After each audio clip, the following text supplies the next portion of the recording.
O inconsciente congelado, arquétipos, gelo e a sombra metamórfica. O cenário da Antártida, em O Enigma de Outro Mundo, configura-se como uma poderosa metáfora do inconsciente coletivo junguiano, um espaço primordial, isolado e intocado, onde forças arquetípicas adormecidas finalmente despertam. A estação científica onde a narrativa se desenrola representa um vaso hermético alquímico, simbolizando um microcosmo psíquico submetido a provas extremas de tensão, isolamento e confronto com o desconhecido. Sob o branco infinito e homogêneo do gelo, jaz a repressão coletiva, latente e amorfa, aguardando o momento de emergir à superfície da consciência. A criatura alienígena, dotada de capacidade metamórfica e assimiladora, manifesta a sombra arquetípica em sua forma mais literal. Ela não apenas representa o aspecto reprimido e não integrado do self, mas o encarna enquanto entidade que absorve e destrói a identidade alheia. A assimilação de formas humanas reflete simbolicamente o medo ancestral da dissolução do ego no contato com conteúdos indiferenciados do inconsciente profundo. Trata-se de um confronto radical com a sombra, na medida em que o conhecido é engolido pelo indiscernível. Os ambientes internos da base antártica são configurados como metáforas estruturais da psique em processo de individuação. Os corredores estreitos e os túneis metálicos simbolizam o percurso labiríntico da consciência em direção ao centro do self. Portas estanques, dutos de ventilação e mecanismos de segurança, ao falharem, revelam a vulnerabilidade da persona, a máscara social, frente à emergência de conteúdos psíquicos avassaladores. As cores do filme reforçam esse simbolismo. O branco gélido e a claridade externa contrastam com interiores em tons ferruginosos, com presença marcante de sangue, fuligem e sombras. A tensão cromática entre luz e trevas evoca o embate entre ego e sombra. O vermelho fulgurante, associado tanto ao fogo quanto ao sangue, simboliza o arquétipo do fogo alquímico purificador, transformador e destruidor, A trilha sonora minimalista de Ennio Morricone contribui como elemento simbólico de reforço. Seus batimentos eletrônicos simulam pulsações vitais, representando a tensão interna do inconsciente sob ameaça. O uso de drones dissonantes reforça a ausência de equilíbrio e a negação de qualquer conforto melódico, criando uma atmosfera onde a racionalidade se dissolve. Mitologicamente, a criatura remete a seres quitônicos que habitam o subsolo psíquico da humanidade, como Tífano da mitologia grega ou a serpente Jormungandr da mitologia nórdica. Seu despertar simboliza uma catástrofe arquetípica, um dilúvio psíquico que revela a insuficiência da estrutura do ego frente a forças internas incontroláveis. O filme articula ainda o mito do doppelganger, configurando a criatura como um duplo ameaçador.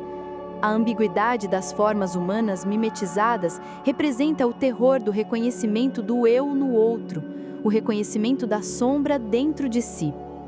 A paranoia generalizada advém da impossibilidade de diferenciar o self do não-self, instaurando um colapso perceptivo da identidade. Jung atribui aos arquétipos uma natureza psicoide, intermediando psique e matéria. A criatura encarna essa definição. É, ao mesmo tempo, entidade biológica e manifestação do medo coletivo mais profundo. Sua forma fluida, amorfa e adaptativa simboliza a plasticidade do inconsciente, cuja estrutura vazia somente ganha forma quando preenchida por projeções psíquicas. O gelo não é apenas cenário, mas uma extensão material da repressão arquetípica. Skinner, estímulos e a base como distopia operante. O ambiente antártico, isolado e inóspito, constitui um espaço ideal para a observação de contingências radicais. Ele funciona como uma câmara de condicionamento onde estímulos sociais convencionais foram abolidos, restando apenas os reforçadores primários: calor, comida e sobrevivência. Nessa ausência de reforços simbólicos, os comportamentos se moldam em função da escassez e da ameaça constante. Sirenes, luzes de emergência e alarmes tornam-se estímulos discriminativos sem respostas operantes eficazes. Dentro desse contexto, a criatura exerce função de reforço negativo generalizado. Sua presença remove condições de segurança e estabilidade, punindo qualquer tentativa de interação coletiva. Ao mesmo tempo, ela reforça condutas de isolamento, paranoia e suspeita mútua. Os personagens abandonam regras sociais cooperativas em nome de contingências aversivas mais imediatas, a sobrevivência individual. Em termos comportamentais, observa-se o surgimento de condutas supersticiosas. Testes de sangue e rituais de verificação, apesar de ineficazes contra imitações perfeitas, são mantidos como operantes reforçados pela ilusão de controle. O comportamento se torna ritualizado, sob reforçamento intermitente, mantendo-se mesmo diante da ausência de eficácia real. A confiança interpessoal é gradativamente extinta. Comportamentos de traição potencial, como envenenamento de alimentos ou sabotagens, reforçam negativamente a desconfiança. A punição associada à credulidade transforma a base em um espaço onde o reforçamento da suspeita supera qualquer ganho cooperativo. A consequência é o colapso das relações de reforço social Generalização de positivas. estímulos. Qualquer sinal fisiológico, suor, sangue, febre, passa a operar como estímulo condicionado para comportamentos agressivos. Os operantes defensivos antes específicos tornam-se difusos e hipervigilantes. O reforçamento negativo de eliminar o diferente se instala como contingência dominante.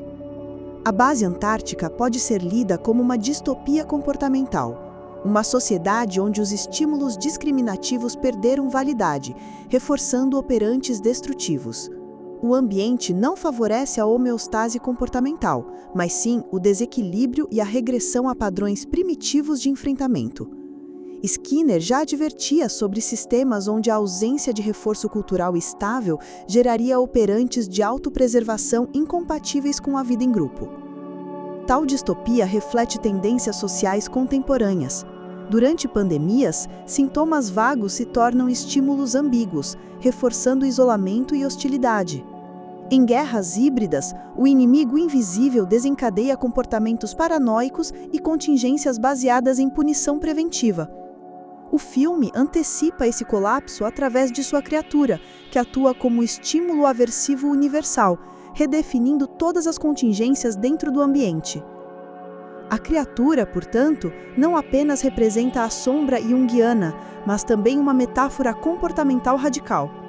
Ela é o estímulo aversivo último, capaz de condicionar qualquer operante em direção ao medo, à desconfiança e ao individualismo autodestrutivo. Ao eliminar a previsibilidade ambiental, destrói também a estrutura de reforços sociais, instaurando um colapso total da agência humana. A individuação nas cinzas do gelo. R.J. MacReady emerge como figura central da individuação na narrativa. Inicialmente um piloto marginalizado, embriagado e distanciado da hierarquia da base, ele personifica o arquétipo do trickster, a figura liminar que transita entre o caos e a ordem. Ao ser forçado a confrontar a criatura, torna-se progressivamente um ego fortalecido, capaz de enfrentar a sombra coletiva sem sucumbir à fragmentação. Sua recusa inicial em assumir a liderança representa a desidentificação da persona.